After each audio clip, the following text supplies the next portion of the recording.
factoring polynomials, specifically trinomials where a is not equal to 1. So if you haven't seen the other videos on factoring polynomials in this unit, go back and watch those ones first. I'm going to do things a little differently here. No need for you to actually watch me write the notes. Pause the video, take the notes as you're ready. I'll go ahead and read through them a little bit here. So what are we talking about? We're talking about polynomials of the form ax squared plus bx plus c. They are trinomials, that's one of the characteristics, but the coefficient of x squared, which is often referred to as a, is not 1. We've already covered the case where it is 1. So some examples would be 6x squared plus 7x minus 3, or 20x squared minus 23x plus 6. They're trinomials. The leading coefficient in front of x squared is not 1. Some non-examples, x squared plus 7x plus 10, leading coefficient is 1.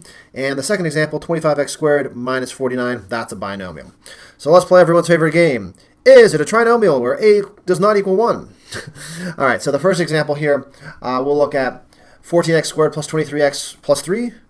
Yes, that is a good example.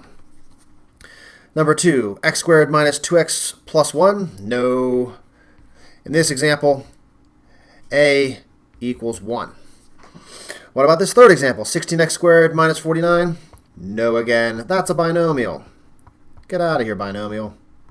Okay, so when we have this type, we're going to first talk about how to factor using the AC method. I've also heard it called the key number method as well. So I'm going to go through the steps at the same time as I show you the work for the example 6x squared plus 23x plus 20. All right, so the first step is to write the prime factorization of AC. AC being the product of A and C. So we're talking about A is 6 and C is 20. All right, so I made a little table over here that might organize it. I don't expect people to always make this little table, but I think it can be a way to kind of guide you. So I'm going to go ahead and, I'm going to write even above it. I'm going to say 6 is the one factor, 20 is the other. I'm going to break down 6 into its prime factors. So that's 2 times 3. And 20, if I break that down, is 2 times 2 times 5. Why is this helpful? Because now we're going to be looking for numbers that multiply together to not be 20 like we did when the trinomial had an a value of 1, but now we're looking for when they multiply to 120. So if we use these factors in the prime factorization, if we use all of them in some combination, we're going to get 120. So that's where we begin, by making that prime factorization. So now what we need to do is we need to make two factors that add to b, which is 23 in our example. And let's start with AC. So what do I mean by that? Well, two factors that would multiply to 120 and add to, could be 6 and 20. So what's that sum? That sum is 26. Not what we were looking for. We were looking for 23. But now step 3 says, if the sum is too high, we need to find factors that are closer together. So this factor was too high. Okay? So we need factors closer together. So let's go back up to the set of factors that we have here and try to see what else we can find. So instead of doing 2 times 3, what happens if I did 2 and 5? That would give me a factor of 10. Well, let me take the rest of the factors. 3, 2, and 2, well, that would give me 12. Okay, so 10 times 12 would give me 120, and 10 plus 12 is 22. Well, that is too low. Okay, so since it's too low, we now need factors that are further apart. 10 and 12 are very close very close together. So instead of doing 2 times 5, maybe we'll go ahead and try. My highlighter was not working with me a second ago. Let's see. What if we try all the 2's together? So 2 times 2 times 2 is 8. And I was kind of looking for a number that would be in between 6 and 10 as one of my factors. That would leave me with 3 and 5, which is 15. So 8 times 15 is 120, and 8 plus 15, this time we get 23. That's the number we were looking for. Okay, well that was a fun game. We were looking for the numbers 8 and 15. These are important numbers to us. They are numbers that multiply together, give us AC, and added together gives us b. So now we're ready for step 5. We're going to rewrite the trinomial with b as the sum of the two new factors. What does that mean? So the trinomial was, I'm even just going to rewrite it again just so you see it, 6x squared plus 23x plus 20. In step 4, we're going to rewrite it. Keep the first term, 6x squared. Instead of 23x, I'm going to call that 8x plus 15x. And then I'm going to keep c the same, 20. Is this equivalent to what we had in the line before? Yeah, 8x plus 15x, we could combine those like terms and we'd get 23x. Okay, so that's not a big deal. So we've just rewritten it in a new form, and this new form is going to be helpful. So what we're going to do, and this is step 6, is to group the first two terms and the last two terms. Notice I included this plus sign right in front of the 15x there. That's going to be important for us just to make sure we get the signs correct. All right, now we've done this in the past. We're going to look for a common factor, a factor that goes into 6x squared and 8x. So the greatest common factor of those is 2x. And what would be left? So 2x times 3x is 6x squared, plus 2x times 4 is 8x. Okay, so we pulled out the greatest common factor of the first binomial. Now we're going to look at our second binomial, 15x and 20. If we're looking at 15x and 20, what's the greatest common factor there? Well, this is just 5, and I like to write, positive 5. 5 times, well, that's going to be 3x plus 4. 5 times 4 is 20. Did you notice something special, magical even? Look, in parentheses, in the first term, we got 3x plus 4. And in parentheses in the second binomial, we got 3x plus 4. That is important. It says here the second factors should match. That's what it means. So we both have 3x plus 4 twice. Now, this is a tough thing to kind of visualize here. I'm going to switch colors again. So we have a really complicated looking binomial. A binomial means there's two terms. So this is one term. Separated by this addition, here's the second term. So if we look at those two terms underlined by the squiggly purple, they both have 3x plus 4. So since they both have that, it's a common factor. So 3x plus 4 comes out front. And just like when we would pull out 2x from 6x squared and 8x, if we pull out this, we have to figure out what's left over. So what's left over? Well, the 2x is left over, and the 5 is left over. And that is our final answer. That was just so much fun. I just know you want to do it again. So we certainly could check this. We could FOIL it, see if we got 6x squared plus 23x plus 20. I'll let you do that on your own to make sure you get that answer. Okay, let's go ahead and try another one here, though. Let's try 8x squared plus 75x minus 50. Okay, so we're going to start off with looking at a times c. Okay, 8 times 50, that would be 400, but doesn't even really matter. Sometimes people call that the key number, but I don't even really pay too much attention to the number 400 because I'm going to use the factors. So 8 is 2 times 2 times 2. 50 is 2 times 5 times 5. Okay, so we want some combination of those factors that adds to b our 75. Now, it is important in this example to remember that c here is negative. So when we are looking at our factors, really, we have negative 400 that we need to achieve. So one of our factors is always going to have to be negative. So let's start off with two factors. Let's just start off right off with a and c. So 8 and negative 50. So if we used 8 and negative 50, we would add to negative 42. Negative 42 is not what we're looking for. That is really too close together. We need factors that are further apart to get where we're looking for. So we could try, well, you could try, just to humor yourself, you could try negative 8 and positive 50. If you had tried that, you'd get, obviously, positive 42. And that is kind of telling you that if you try that, we're really going to need the negative to be on the smaller factor because we're looking for a positive b here. So that's much closer to the b we're looking for of 75. Okay, so let's go ahead. We want the numbers to be further apart. So let's try taking two 2's, and that would be 4, but let's make that the negative one because we know we want to have a positive number. And we'll take the other numbers, which is 2 times 2 times 5 times 5. So that's 25 times 4 is 100. So that would give us 96. Now that's too big. So we want to get down to numbers that are actually closer together than 4 and 100. Okay, well, let me actually just try to take 1 5. I'm just going to take a negative 5, and then I'll multiply all the rest of the numbers together. That would be positive 80. That's going to do it. So that's going to get me 75. So why do we do all that? We are looking for these numbers, negative 5 and positive 80. So we go back to our trinomial. We regroup. We rewrite first. 8x squared. It doesn't matter if you put the minus 5x or the plus 80x first. Really doesn't. You might like and notice that, I'm going to put the plus 80x here because I see an 8x there. I like the factoring when I see that a little bit easier. But then I could put the minus 5x here. It would have worked out totally fine if I had put them in the other order as well. Okay, so now we wrote them there. We rewrote b.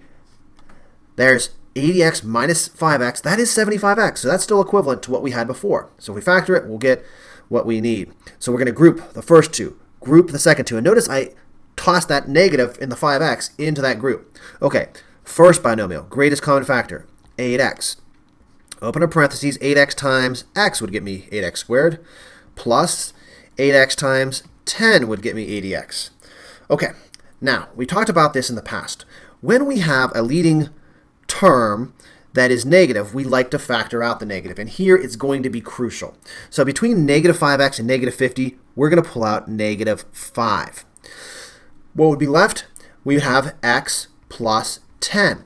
X plus 10, I saw that before. It's over there in the first term. If we had only pulled out a positive 5x, you would have ended up with negative x minus 10. It wouldn't have been quite right. It wouldn't have worked out. Everything would have just fallen apart. You would have been crying. It would have been horrible. I'm really sorry. Glad you didn't do that, though. Okay, so now we're ready, though. Both of these terms have x plus 10. So x plus 10, pull that together, and then we pull our remaining factors, the 8x here and the minus 5. And that is how we factor this example as well. Terrific. Now, all that being said, there is another method for factoring. It's the guess and check method. I'll be honest and not sugarcoat it. I don't like this method. I like the method I showed you first. However, there is sometimes an advantage to this method, and I have heard that other teachers really like this method a lot. So I'm going to show it to you. I'm going to show you the instance where it is actually probably faster. There's a situation where it is a little bit faster than the AC method. Okay, so let's look at that same example again. So we know the answer. This method is going to use a template. So we're going to set up the template, and the template is always some number times x, and then something. And then some number in front of x, and then something. So we've got placeholders here. All right, now there's a couple of rules we can remember. If C is positive, okay, so we look at C. In this case, C is positive. If C is positive, that's going to tell us, and I'll go ahead and start our template for real down here. Put our x's here and here. If C is positive, both binomials have the same sign. So right here, we're kind of waiting for the sign to go in there. So that means they're either both positive or both negative. Now, if it was a negative C, that would mean they were opposite signs. And that makes sense because when we multiply, when we FOIL, and we do our lasts, if we have a positive times a positive, we'll get a positive. If we have a negative times a negative, we'll still get a positive. So both of those situations would give us a positive C value. Okay, now, if C is positive and B is positive, well, what's RB? RB is positive, so that's our case. If C is positive and B is positive, we can now fill in something in our template. Let me change colors here. These are both pluses. Okay, great. Now, if in a different situation, if C was positive and B were negative, they would both be negatives. Terrific. So now we even got the signs here. Okay, so now we're going to start the guessing and checking, really. We're going to put factors of A in front of X. All right, so A is 6. So in the spots in front of X, we need factors of 6. Now, I will say it is usually advisable not to pick 1 as a factor. Sometimes that'll happen, like 1 and 6. The other option, of course, here is 2 and 3. If you're guessing and checking, it's usually best not to start with the 1. As you get better at guessing and checking, you might recognize the situations when that's going to work out. But it usually is best to start with 2 and 3. Okay, so now we need to guess again. We need to put in factors of C in the last spot. Okay, so C is 20. So we could guess a number of things. C could be, again, it could be 1 and 20. It could be 2 and 10. And it could be 4 and 5. And then, of course, reversed. So one thing we'll just go ahead and start trying. I usually do like to start kind of in the middle. So I'm going to start with my 4 and 5. I'm going to go ahead and put 4 here and 5 here. Okay. Is that correct? We don't know yet. We have to do real quick foiling to see if that's going to work out. All right, so let's go ahead and start. I'm going to switch to, well, I'll stay in pink. Let's be all the pink try, we'll call this. All right, we do our firsts. 2x times 3x is 6x squared. We do our outsides. 2x times 5 is 10x. We do our insides. 4 times 3x is 12x. And we do our lasts. 4 times 5 is 20. Now, the thing that's going to usually work out is your first and last. That is much easier. It's here in the middle that we have to see, is that the 23x that we had? Nope, that didn't work out this time. So we got to move on. Let's go ahead and try again with green. All right, I'll squeeze that in up here. All right, so we've got something, x, something. We know that they're positive still, so we really don't have to guess that part again. All right, well, we could try 2x and 3x again, but we still have other things to guess. We could try 2 and 10. So if I try that, I'm going to get 6x squared plus 20x plus 6x plus 20. That's 26x. So you might notice that this time, the first time, we were too low. We only had 22x, less than the 23x. Now we have too much, 26x. And so it would actually be worse if I, switched the 10 and the 2, because you kind of notice that this 2 and this 3 get multiplied. The 10 and the 3 never get multiplied. So if I put the 10 over where the 2 is, it would actually be even bigger, so that's not going to be a strategy. Okay, let's try again. I'm going to stick with 2x and 3x. This time, instead of putting the 4 with the 2x, I'm going to put the 4 with the 3x. And I'm going to put the 5 here. Okay, so it's like the pink example, except that we just flip the 4 and the 5. Okay, first, 6x squared. Outsides, 8x. Insides, 15x. Lasts, 20. 20. So how'd that go? Oh, that's it. 8x and 15x, that's 23x. So that's our answer. So after you've done all this guessing and checking, it is important that you actually make sure you box or mark somehow your final answer, because that's our final answer. 2x plus 5 times 3x plus 4. Some things you might notice is that the 8x and the 15x, that was, when we did this example with the other approach, that was the two numbers that were the important numbers we were looking for. So those numbers actually showed up. They're actually relatively important numbers. So that's a very helpful thing to go about noting. So this was how we could do it with the guess and check method. Now, I don't like this because I don't like the guessing and checking. I like the just moving through steps front to back. Sometimes the guess and check can be quicker. And so let's look at this example, and I'll show you why it isn't so bad in this example. Okay, so we're going to build our template here. Okay, we've got an x, we've got an x. Okay, we're looking at the signs. This is positive and this is positive. That means they're both positive. This one told us that they were the same, and this one told us that that same sign is positive. Okay, so now when we look at A is 7. Well, there's only one way that we can make factors of 7. 1 and 7. Okay, and then we look at C. C is 3. Well, there's only one way we can make factors of 3. That's 3 and 1. Now, you might guess wrong the first time if you're totally guessing. So if you went ahead and just blindly guessed, you might put 1 and 3 here. Now, with a little advanced thought, well, let me just show you why that doesn't work. If we do the first, that's 7x squared plus 3x plus 7x plus 3. That's only 10x in the middle. Now, how might we have seen how this is going to work a little quicker? You might look at this 22 and realize, okay, I'm trying to make 22. 7, 3. That's pretty close to 22. But if the 7 and the 3 are in the same binomial, they're never going to multiply by each other. So this did not work. So if we did 1x, and we're thinking, and we have the 7x, and we're thinking, we know they're both pluses, we might think, oh, let's put the 3 here, because I know it's going to get multiplied by the 7, and the 1 here. All right, now when we distribute, we FOIL, we get 7x squared plus 1x